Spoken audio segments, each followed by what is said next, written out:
Elas na Pan. Empreendedorismo, comportamento, a mulher contemporânea e seus desafios. Está no ar. Elas na Pan. Oferecimento Magras, referência mundial em emagrecimento saudável e estética de qualidade. Rua Joaquim André, 772, Bairro Paulista. WhatsApp 19 99855 3031. Elas na Pan. 9h03. Olá, bom dia. Terça-feira, 6 de junho? Nós já estamos no dia 6, não, já passamos de 6 de junho, hoje é dia 20 de junho. Gente, acerta esse calendário pra mim, pelo amor de Deus, que o tempo tá voando.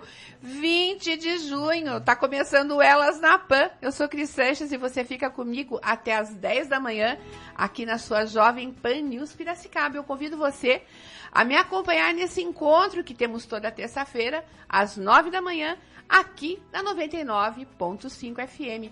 E para ouvir a gente facinho, eu dou uma dica para você. Baixe o aplicativo Jovem Pan News Piracicaba, que você encontra na Play Store e na Apple Store.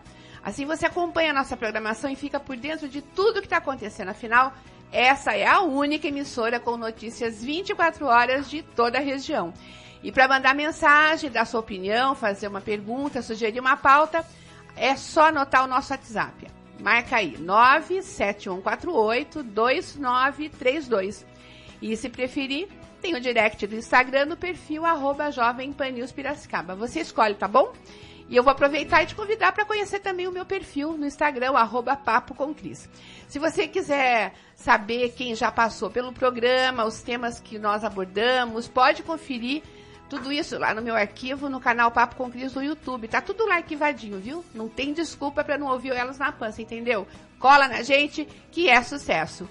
E eu preciso dizer que eu estava morrendo de saudade de vocês, já que na semana passada a gente teve um feriadão. E eu, que não sou de ferro, tirei uma folguinha aí para curtir a filhota que veio passar uns dias comigo.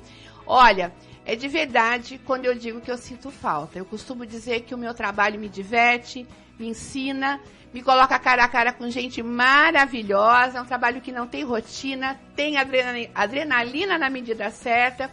E eu digo que é mesmo uma sorte ser paga para fazer aquilo que a gente ama, né?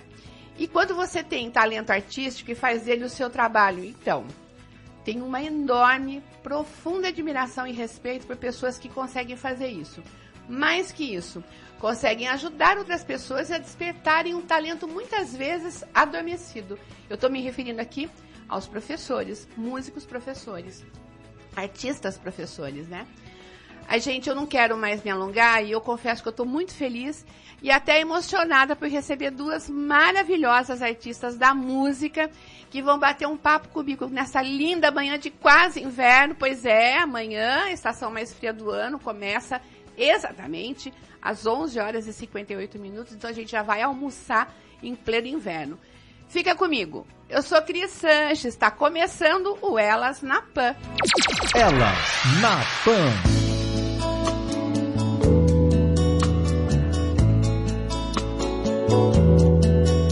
Gente, quando eu tinha 11 anos, eu pedi pro meu pai um violão de presente de Natal e eu fui aprender violão com a irmã mais velha da minha coleguinha de classe.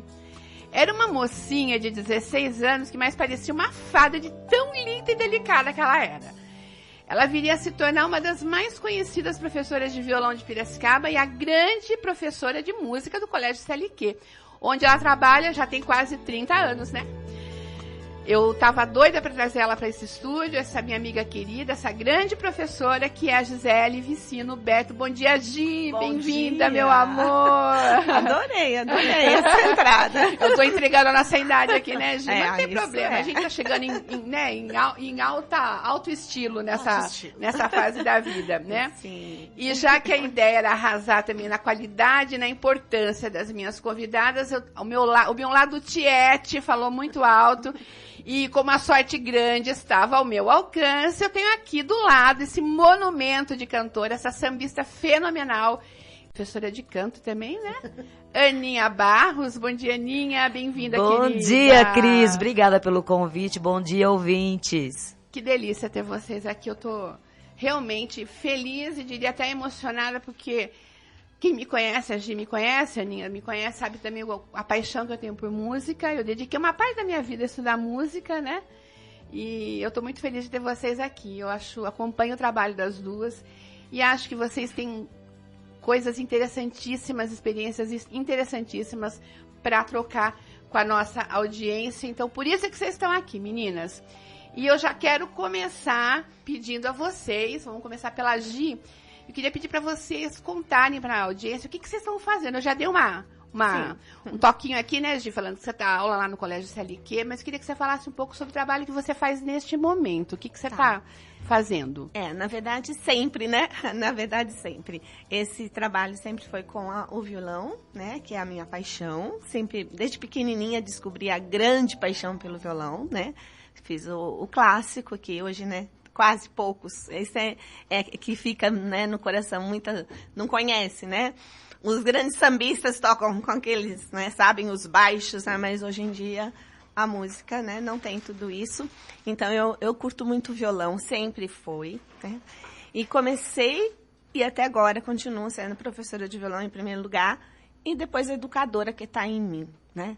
Então, teve vários, assim, motivos para estar por outro caminho, seguir outro caminho, mas a educadora fala mais. Você tem ideia, quando você fala de, né, mencionei aqui, né, eu tinha 11 anos quando eu fui ter aula com a Gi, né, aquela mocinha linda, continua linda, uma senhora linda hoje. Muito obrigada.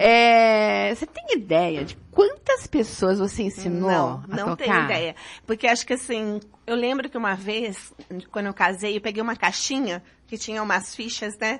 E aí eu falei, nossa, quanto tempo que tá aí e tal. E tinha 1000 ali, assim, uma coisa assim de pouco tempo, de poucos anos. Mas eu sei que eu ando pela cidade todo mundo. Fiz violão, né?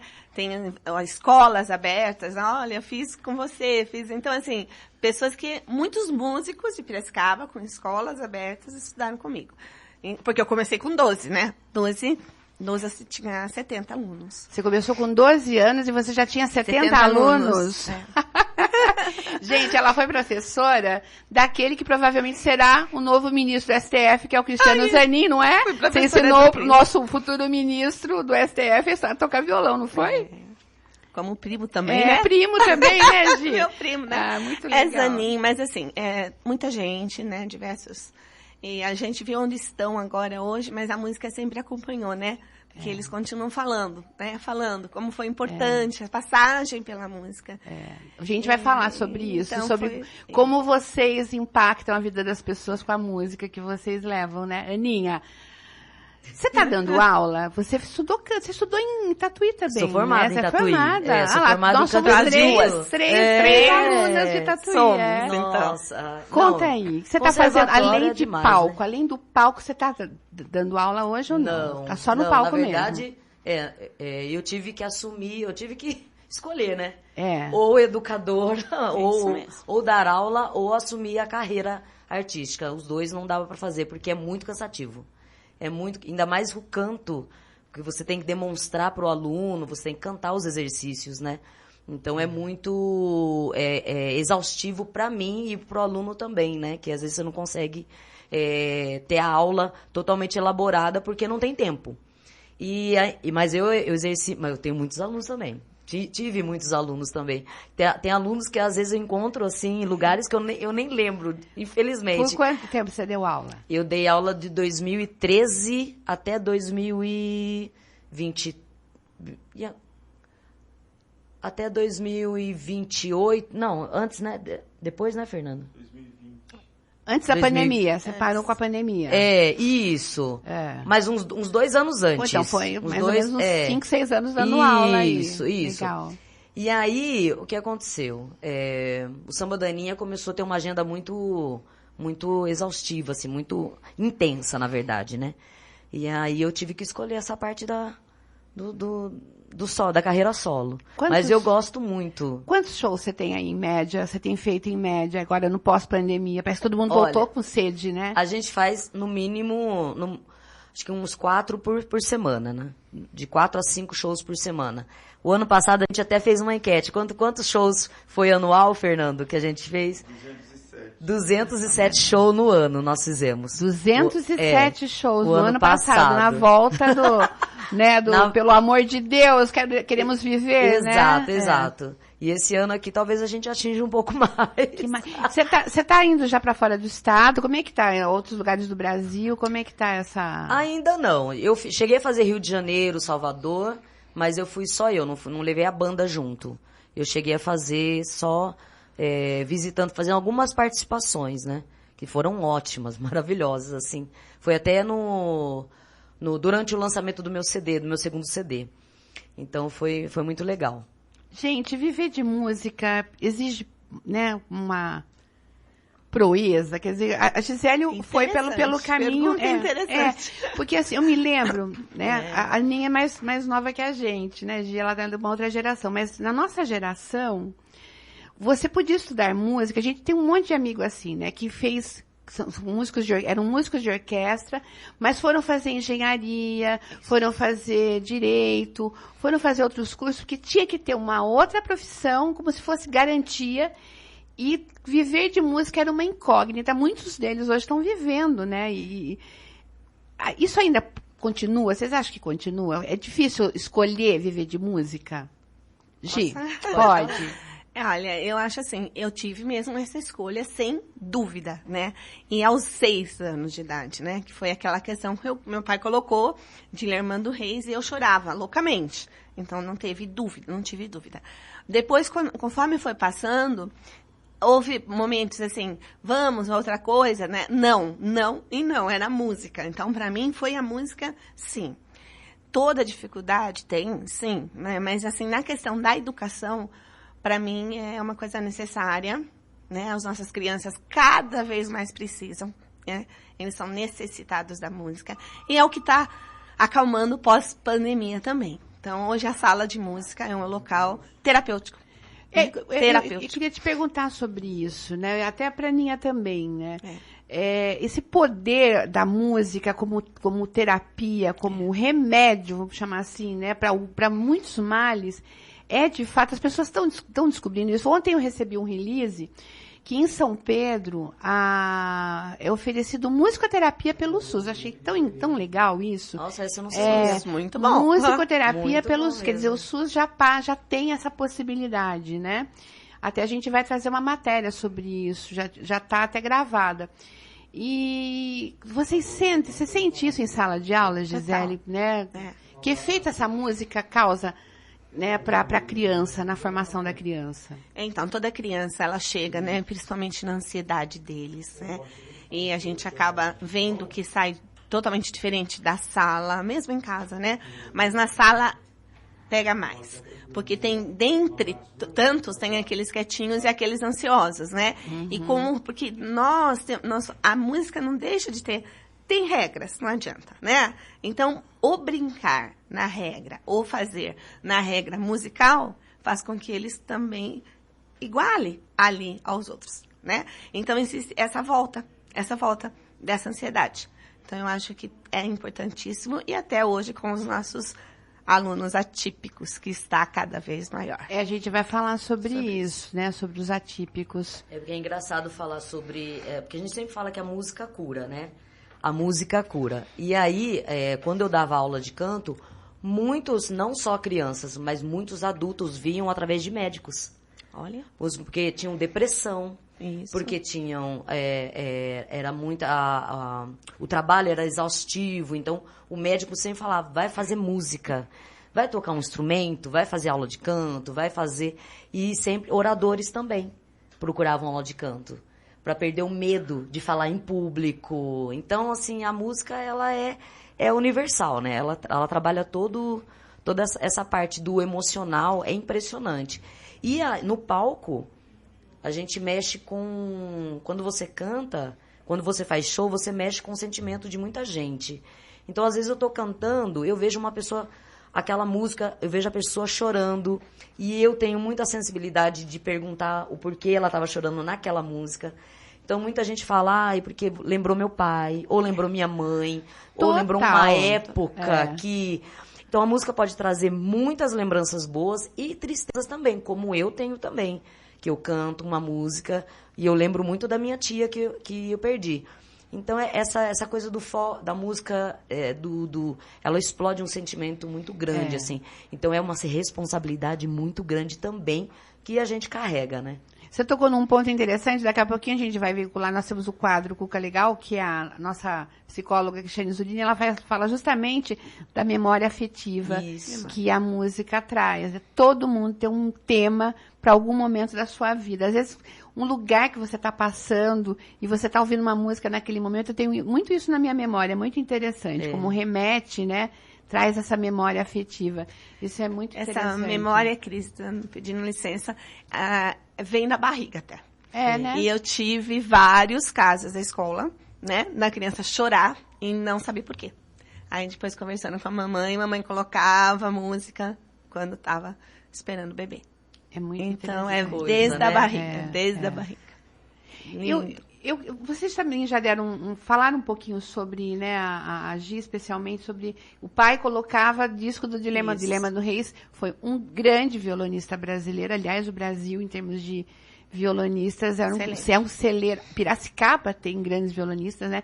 Veja nosso professor Sérgio Beluco, né, Alessandro Penese, quanta gente incrível, o Nivaldo, né?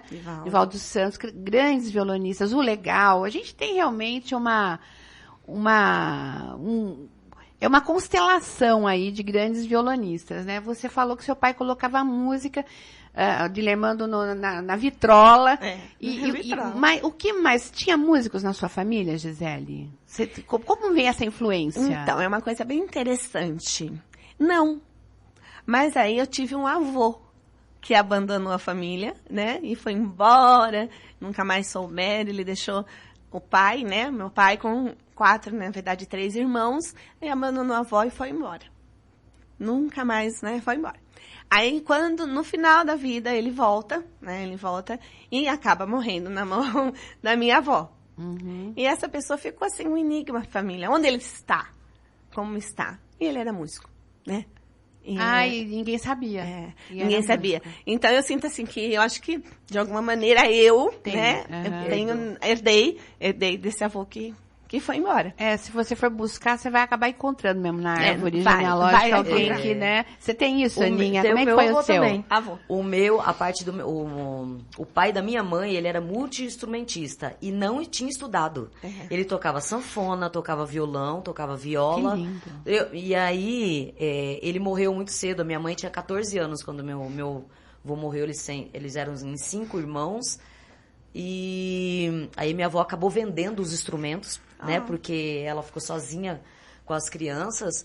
E meu pai, quando minha mãe conheceu meu pai, conheceram na igreja, num encontro de jovens. E meu pai tocava violão. E foi o meu pai que me ensinou a tocar violão com 12 anos também. Eu comecei a tocar com 12 anos, 13 anos já tocava na missa, violão, eu tinha aquela coisa. E a música, quem me colocou mesmo na música foi minha mãe.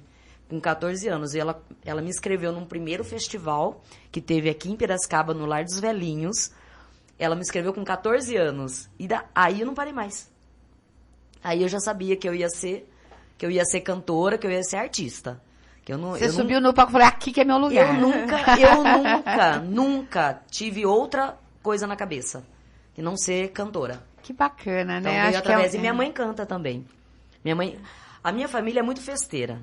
Muito, muito. Todo churrasco, reunia os meus tios, todos. Então tinha a parte do meu pai, que é o sertanejo raiz, da minha parte, a parte da minha mãe, que era o samba.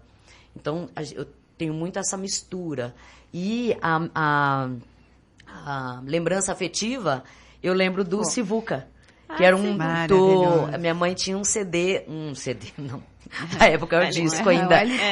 Tira um LP, então eu não sou tão novinha assim, gente. Tinha um LP da Alcione e eu lembro do Feira de Mangaio. Ela cantando Feira de Mangaio. E aí eu fiquei apaixonada. E aí eu começava a escutar tudo, né? Eu não sabia que a Alcione gravou também Feira de Mangaio, porque a música ficou muito conhecida na voz da Clara Nunes, né? Mas ela também gravou. E eu lembro porque era uma voz...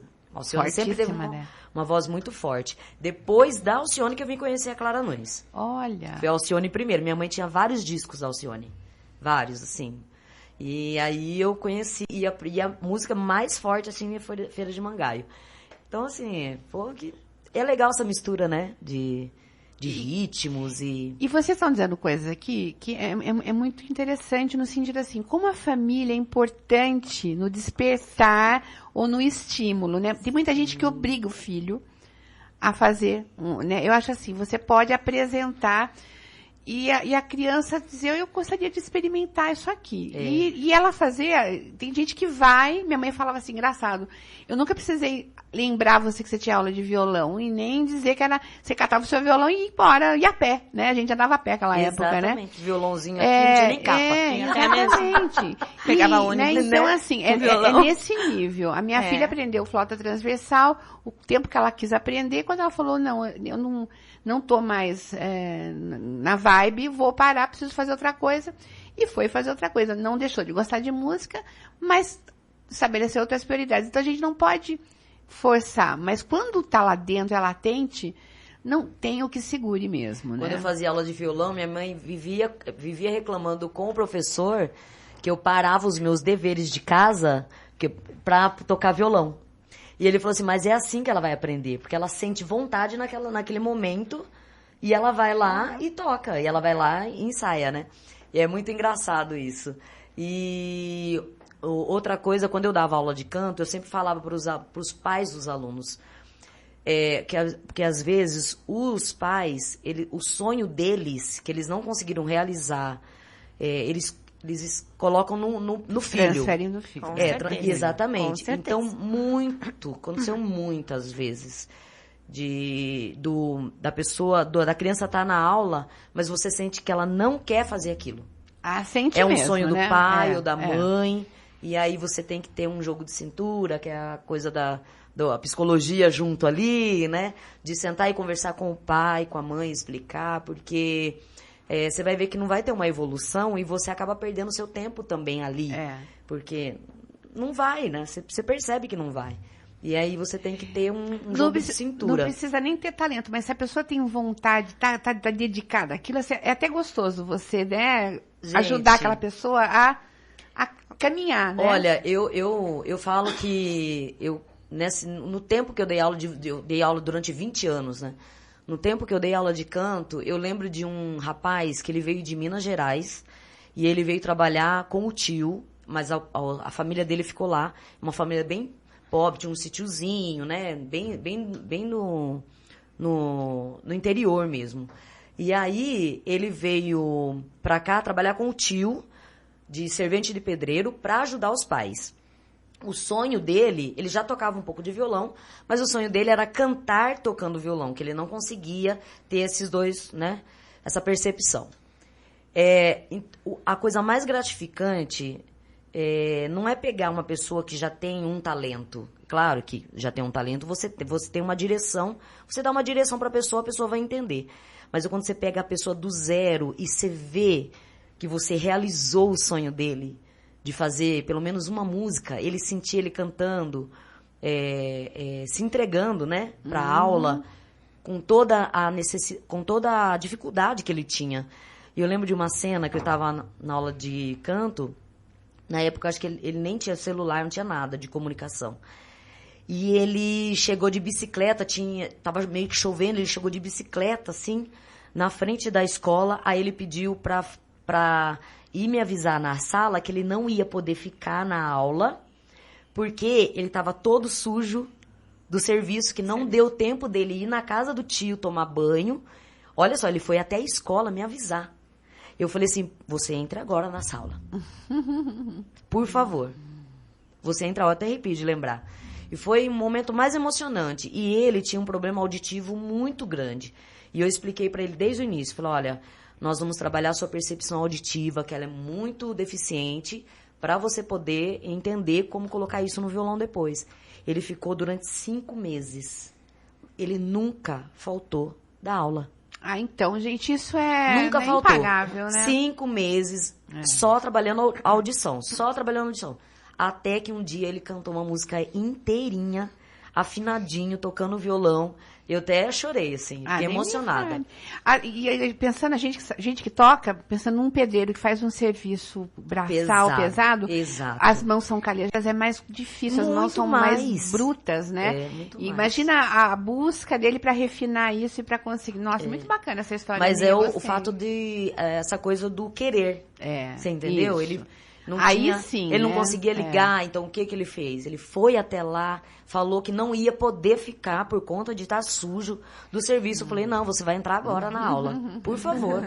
E ele entrou. Então, assim, é isso que as lembranças boas. Eu tive o pedreiro que foi o pai do Marquinho, né? Que é o Mauro. O Mauro, sabe o Marcos? Marcos do violão toca super bem. O Marquinho, ele toca por aí. O Marquinho maravilhoso. Maravilhoso, Aí conheci a história dele é muito grande. Aí a idade vai chegar, e agora vai falar, O pai dele tinha aula pedreiro, né? E eu ficava assim, gente, como você tá tocando? Quando eu olhava na mão dele, nunca falei, não é possível uma mão dessa tocar, e tocava. E ele, com 2 aninhos, ficava do lado. Não acredito. Sério essa história, Gi? Que lindo. Aí, ele não tenho onde deixar o filho. Não, pode trazer. E olha o que virou. Um grande, mas ele é um grande violonista mesmo. Ele é muito bom. Muito bom. Professor, hoje é amigo de CLQ. Ele é colega seu lá. Colega de CLQ. Ele pega os maiores, né? Os adolescentes, eu fico com as crianças. Mas bonitinho, porque ele tava ali só ouvindo, né? E com certeza foi o que estimulou ele. Estimulou a vida como ele toca muito, né? Muita facilidade.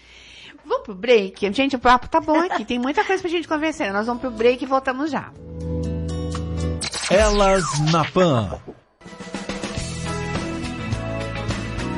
9h35. Eu tô aqui hoje no Elas na Pan recebendo as musicistas, professoras, dois talentos fantásticos da música aqui de Piracicaba, Gisele Vicino e Aninha Barros, maravilhosa. A gente tá batendo um papo aqui sobre carreira na música, sobre como a música faz bem pra nossa alma, pro nosso corpo, pra nossa cabeça. E eu vou retomar o papo com elas daqui a pouquinho, mas antes a gente vai ouvir o recadinho da psicóloga Crisoline, nossa colunista aqui do Elas na Pan, que chega aí com a sua dica e o seu comentário. Bom dia, Cris. Cuca Legal. Olá, Cris. Olá, ouvintes da Jovem Pan News. Hoje vamos bater um papo em relação à música, a musicoterapia. Nesse momento, pare um instantinho e pense no seu momento mais feliz da sua vida. Pense no momento do seu casamento, no nascimento do seu filho, no dia em que conheceu seu parceiro, sua parceira, que música estava tocando naquele momento. E eu tenho certeza que a hora que eu coloco isso para vocês e peço para vocês reativarem a memória, logo a música virá em sua cabeça. Por quê? Foi criada uma relação afetiva com aquela música. Foi criado uma memória afetiva em relação àquela música. E todas as vezes que aquela música tocar, você irá se remeter ao momento que você estava passando, as pessoas que estavam ao seu redor, como você estava se sentindo. Então, a importância da música, a musicoterapia, é muito utilizado em tratamento de pacientes com ansiedade, pacientes com depressão, em crianças com autismo, crianças com dificuldades e necessidades especiais, assim como crianças muito agitadas. A música, ela centraliza a pessoa, ela acalma as emoções e traz, como se fosse uma abertura para novas ideias, para novos projetos, para inovações em sua vida. Faça um teste com você mesmo. Pegue um dia que você está muito irritado, muito acelerado, muito ansioso ou muito para baixo, coloque uma música. Coloque uma música que faça você se sentir mais animado ou um pouco mais calmo. você verá as diferenças que essa música, esse momento pode trazer para o seu dia. Então, música é bom sim e está relacionado à saúde mental com certeza. Me chamo Cristiane Zulini, sou psicóloga e meu Instagram é @CristianeZuliniPsicóloga. Até mais e aguardo vocês na próxima semana. Elas na Pan. Obrigada, Crisolino. Um beijo pra você, querida. Olha, vem bem no encontro do que a gente tá falando aqui, do quanto a música é bálsamo pra vida da gente, né? Quanto ela é importante. Eu costumo dizer para as minhas amigas, né? Eu fui mãe mais tarde, mas eu costumo dizer para as meninas mais jovens que vão aí ter seus filhos bebês, falo, gente, põe essa criança para aprender música, pelo menos tenta ver se ela tem uma vontade, algum desejo, porque vai colocar essa criança de um jeito tão mais focado, mais tranquilo, né? Realmente faz muita diferença na formação do indivíduo, né? A música. Por isso que hoje, né, se investe tanto, os colégios têm mesmo, né? A educação musical precisa investir nisso. Isso não é cosmética, não. Isso é fundamental, né? Como eu disse para vocês, eu estou conversando aqui com a Gisele Vicino, com a Aninha Barros, duas grandes profissionais da música, uma mais no palco, outra mais na educação. E eu queria continuar essa conversa com vocês fazendo uma pergunta que eu acho importante dentro do conteúdo do nosso programa. Vocês sentiram em algum momento da vida, né, pelo fato de serem mulheres, algum tipo de discriminação na atividade profissional que vocês escolheram? Gostei. Essa eu gostei. Tava esperando por essa, mas eu não sabia. Não lembrava disso, porque isso passou. Conta pra nós, Gi. Vou contar. Tinha um concurso em São Paulo, né? E aí daqui de Piracicaba, então foram esses nomes aí todos, né, naquela época e tal. E dos meninos que tocavam. E eu falei pro seu Sérgio, né? Nós somos, a maioria são alunos Sérgio, né?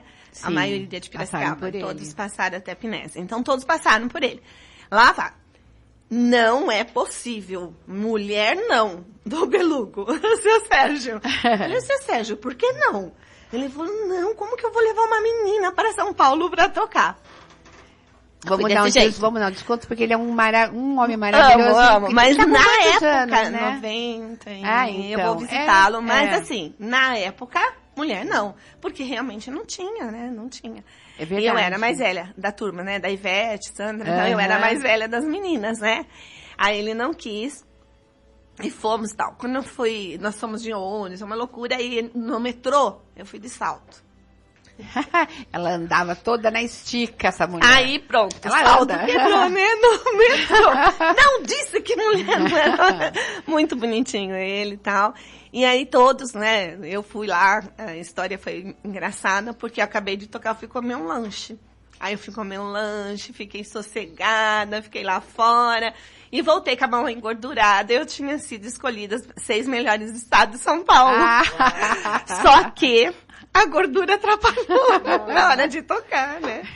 Aí depois... Você nem estava esperando que estava no páreo. Já estava conformada que mulher não é pra isso. Eu comi um lanche e fiquei ali, no palco, assim, lá no fundão, sabe? Comendo meu lanche.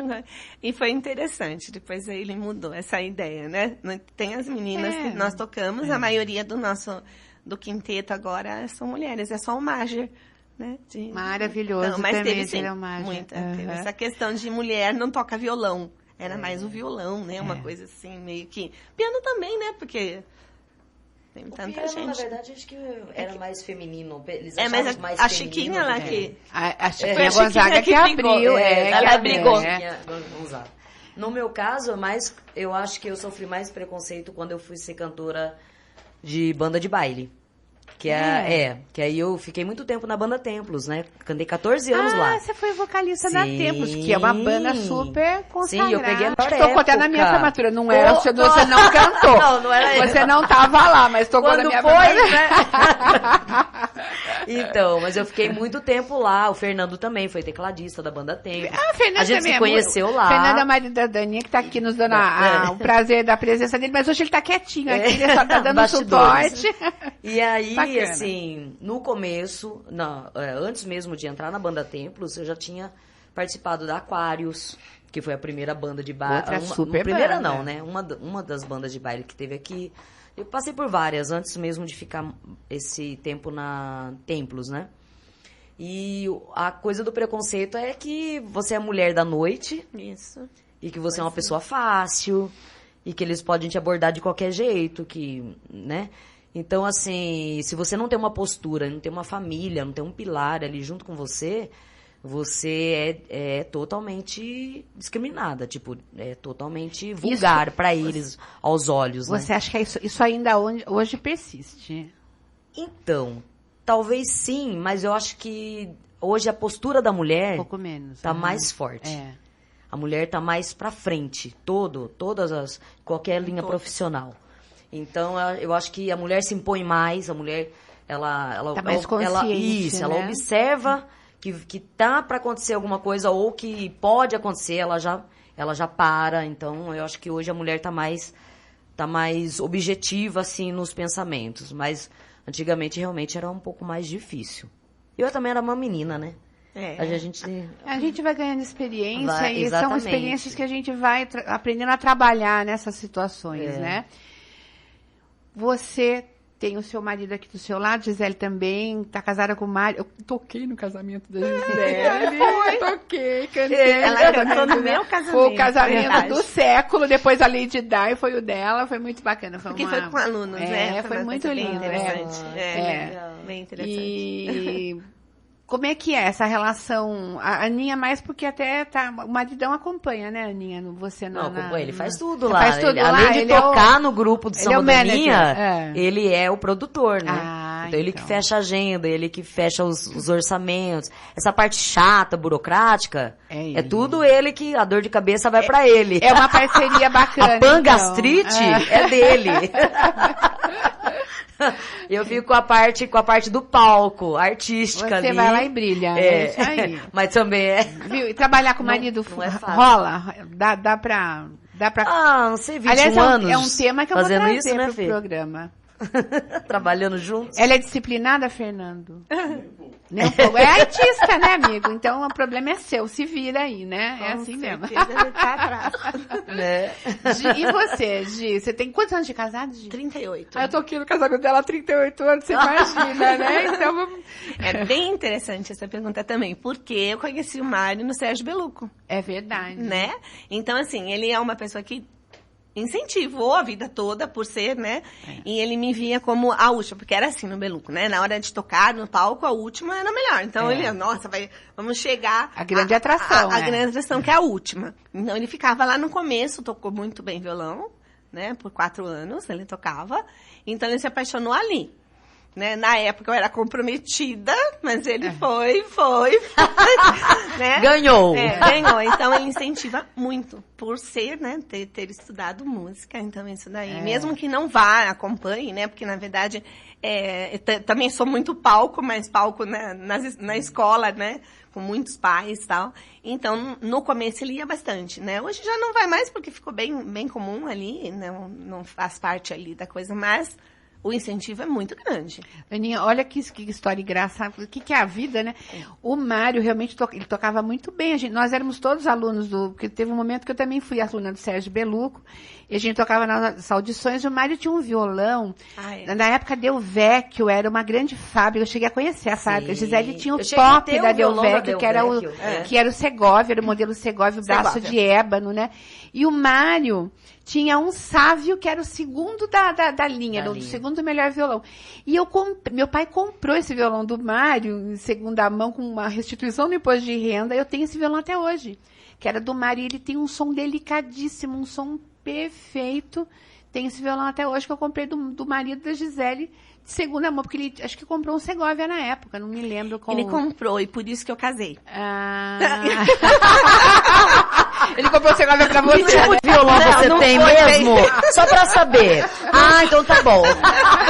Agora eu caso. A história do violão. Não, ele chegava na aula, porque assim, o seu Sérgio falou assim, viu, menina, o que você tá fazendo aqui? Você vai ter aula com ela. Você não pode mais ter aula comigo, você tem que ter, né, com a Gisele. E ele foi. E o Segovia brilhava.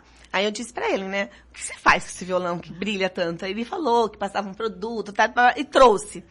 E quando ele trouxe o produto, eu falei, quanto custa? E do jeito que eu sou, né, aquela coisa assim, quanto custa? Era né? caro pra chuchu. Aí ele falou assim, o produto, Cris. Ah, o produto, Não é nada. Eu falei, lógico que é. Se você paga a minha aula, eu vou pagar seu produto. Aí, mais uma vez, quanto custa? Aí, na verdade, a hora que ele fez essa, porque eu sempre ganhava, e ele falou, eu quero, sabe, né? Eu quero saber, eu quero dar e você tem que aceitar. E foi nesse momento que eu falei, eu aceito ir no cinema com você. Ela era durona. Eu era durona, era difícil de conquistar. Quando ele falou, quando ele fez aquela coisa, eu tô falando que é isso? Menina, olha aqui. Eu aceito no cinema. Tá entendendo. Tá entendendo? É difícil. Aí eu falei, nossa, é isso que eu quero. Um casal lindíssimo, foi um casamento lindo. Eu fiz, viu, Aninha, uma versão da música... do Elvis, aquela música... Ai, meu Deus, Can't Help Falling in Love with You. Pra Hora das Alianças. Eu fiz a versão. Que linda, olha Cris. só, que linda. Maravilhosa. Meu amor, dá-me tua mão, E quem cantou foi a noiva. Nós tocamos ela. O Nivaldo Santos tocou no casamento dela, a gente tocou todo mundo junto. O Nelsinho também, Rios. No violino, gente. Foi muito bacana. Bom, o papo tá bom, mas nós temos que ir pro intervalinho. Vamos pro intervalinho e a gente já volta. Elas na Pan. 9h53, gente, já tá acabando Elas na Pan, né? Pra variar, voou o tempo e eu chamo agora o professor Ricardo Souza, especialista em educação financeira, que, lógico, traz aquelas dicas importantes pro nosso Cuidando do Bolso. Cuidando do Bolso, com Ricardo Souza. Olá, meu amigo e minha amiga ouvinte da Jovem Pan News. Chegamos ao meio do ano.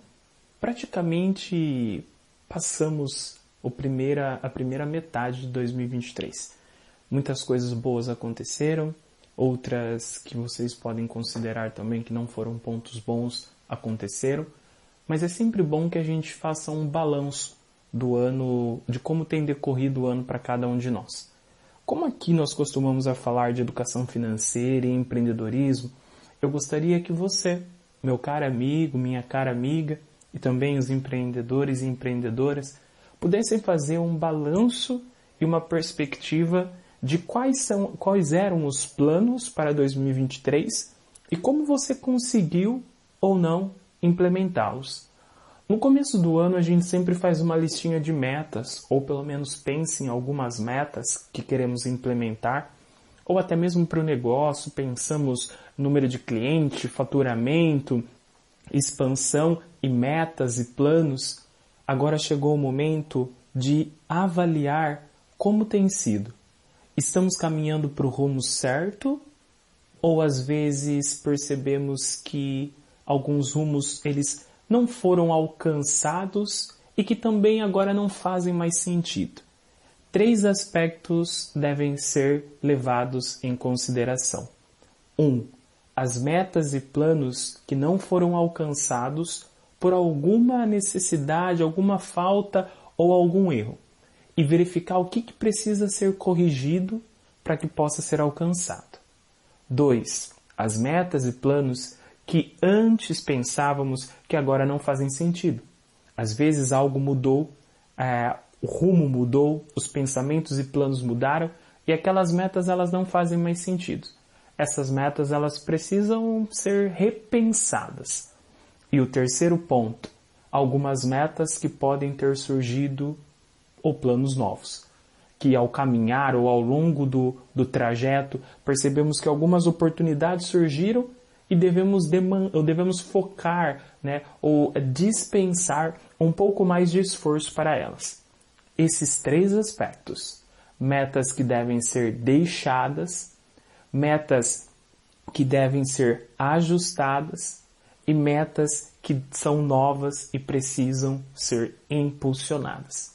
Com esses pensamentos, nós vamos refletir um pouquinho sobre como temos andado já nesse ano, para que a gente possa, na segunda metade desse ano, continuar impulsionando o negócio e trabalhando na vida pessoal, na vida financeira, profissional, emocional, de um modo em que quando chegarmos no final do ano, possamos olhar para trás e se alegrar do trajeto como um todo. Meu nome é Ricardo de Souza, falando de educação financeira, empreendedorismo e investimentos, aqui na Jovem Pan News. Elas na Pan. 9h57, estamos indo para o finalzinho. Obrigada, viu, Ricardo? Você é sempre trazendo aí reflexões importantes, né, para a nossa vida financeira, a nossa vida prática aí no dia a dia. Obrigada, um beijo para você. Acompanhe o Ricardo no Instagram. Gente, eu quero fazer uma última pergunta para as minhas convidadas, Gisele Vicino, Aninha Barros. A gente é movido a sonho, artista sonha muito e a gente não, né, sempre tem que estar com um sonho para realizar. Eu queria saber de você, Gisele, qual é o sonho que você quer realizar, né, dentro da tua profissão? Ainda, né? Na verdade, ultimamente, é trabalhar com os atípicos. É meu sonho. Na verdade, estou trabalhando, né? Estou com os alunos que a gente já tem. Mas eu estou estudando mais para isso. Explica o que são os atípicos para quem não sabe. É que, na verdade, nós usamos esse termo, né? Para não ficar autista, porque não fica rotulando as crianças. E nem falamos na escola quem são. Isso não é falado também. E aí eu comecei a receber, pelo o universo mandou, síndrome de Down autista em casa. Isso me encantou, né? Porque realmente é um mundo deles, eles gostam. A minha sala de aula dentro do CLQ é muito frequentada por eles. Eles vão a qualquer momento, eles podem sair da sala de aula e passear lá. A qualquer momento ainda a gente vê o quanto eles vão procurar música. Então eu acho que é isso. Eu gostaria muito de estar continuando isso, né? A minha carreira, mas mais focada para eles. Bacana. Aninha, e você? Qual é o sonho que você quer realizar? Você é nova? Eu já realizei alguns, que foi cantar no Teatro Rival do Rio de Janeiro, com Moacir Luz. Então, assim, agora a gente vai realizar um próximo sonho, que é o Cruzeiro com o Samba Daninha, que é comemorando os 14 anos do Samba Daninha. Cruzeiro. O ano que vem a gente faz o Cruzeiro com o Samba Daninha em abril, e é uma comemoração grande, e aí vem também o audiovisual, se Deus quiser, e aí assim, os sonhos vão se concretizando. Eu vou chamar o professor Ricardo Souza para me ajudar a guardar dinheiro para fazer esse Cruzeiro da Aninha. Vamos, Gisele. Olha, tá muito barato, hein? Depois eu mando para você todas as informações. Meninas, eu tô super feliz de ter vocês aqui. Vocês não sabem quanto. Quero agradecer muito a presença de vocês. Eu quero chamar, para fechar, a gente sempre fecha o programa com chave de ouro, com a queridíssima Ana Braga, que é terapeuta holística, enfim, terapeuta integrativa da Nova Era. Ana tem uns nomes assim super chiques, ela é uma grande conselheira. Eu queria ouvir um pouquinho, fechar o programa com a Ana pra gente fazer o encerramento. Podemos, Bruninho? Ela tá na ponta da agulha? Saindo da caixa, com a terapeuta Ana Braga. Você é daquelas que faz coisa que não acredita e porque não tem força de falar não? Tenho atendido várias pessoas que têm uma dificuldade muito grande de não falar não. Quando ela vai contra os valores pessoais dela, ela está falando não para si. Quando você fala não para o outro e essa coisa te dói, você está falando não para si. E nós viemos aqui na Terra para evoluir no nosso autodomínio e no nosso autoamor. O falar não para si quando te machuca é muito ruim. Isso precisa ser treinado, percebido, incorporado os seus valores mesmo reais. Aprender a falar não, no começo é difícil, porque nós somos condicionados a ser boazinha, conivente até com o outro, no sentido para não se posicionar. Só que isso internamente vai te fazendo mal e vai te corroendo e te corrompendo a sua essência. E isso vai te adoecer uma hora ou outra. Perceba, então, quais são realmente seus valores. Isso eu aceito, isso eu não aceito. Isso eu suporto, isso eu não suporto. Fez sentido para vocês? Peço que vocês me deem sugestão no Instagram, @AnaBragaTerapeuta. Fico por aqui, beijinho, até mais. Elas na Pan. Vamos terminando o programa citando aqui uma frase muito conhecida do Nietzsche, né? Que disse o seguinte: sem a música, a vida seria um erro. E eu quero deixar aqui um abraço para as meninas da Clínica Magras, nossa patrocinadora, e dizer que o programa Elas na Pan está muito feliz de fazer mais esse programa aqui no mês de junho, que amanhã começa o inverno. Agradecendo Gisele, Aninha Barros, na técnica o querido Bruno Alves, e a gente volta na terça que vem, às 9 da manhã, com mais Elas na Pan. Às 11 tem o Jornal do Esporte. Jornal de Esportes, com Marcelo Sá e Leandro Bolles. Bom dia, Piracicaba, bom dia, região metropolitana, um beijo.